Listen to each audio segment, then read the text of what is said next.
And training a sled dog team is just, it's basics. It's not something that you just go out and get on back the team and go, because I like to train leaders.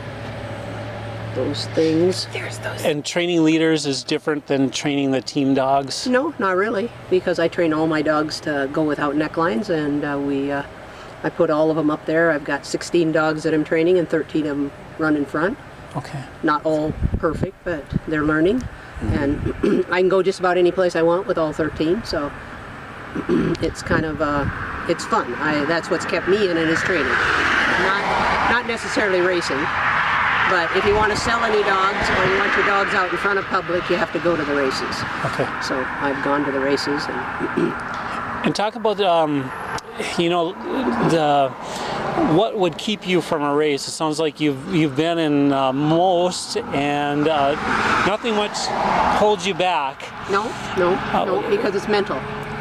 You have to be mentally prepared. My first Iditarod was the first time we'd been to Alaska. We started the race at 70-mile-an-hour winds. They were breaking the green roadsides down, and we'd never been in wind. But I have a power line that goes north and south.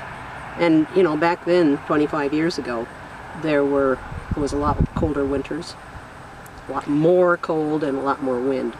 And so they learned what it was, but they'd never been in anything like that.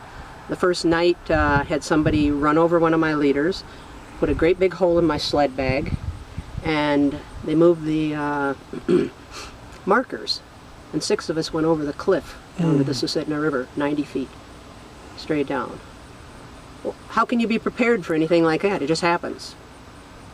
Joe Reddington was one of them, and I talked to a guy about 6 years ago, who was one of the judges then, just happened to be talking, and he said, "Oh, you're the 6th one." They'd been trying to find for years who the 6th one was that went over that hill. Wow. And, then, I was with Mike Madden when he almost died from salmonella, systemic salmonella. I was the one traveling with him. So, and that's something those are things. How do you prepare for anything like that? So as a community, you're very close-knit. You look out for one another. Yeah. And how about the competitive side of you, even at this point? I've always raced dogs, figuring that I race the dogs for what I trained them to do. And if they've got it toward the end of the race, then you'll see me at the end. It's like last year. I stayed an extra 4 hours. Otherwise, we would have been 3rd or 4th.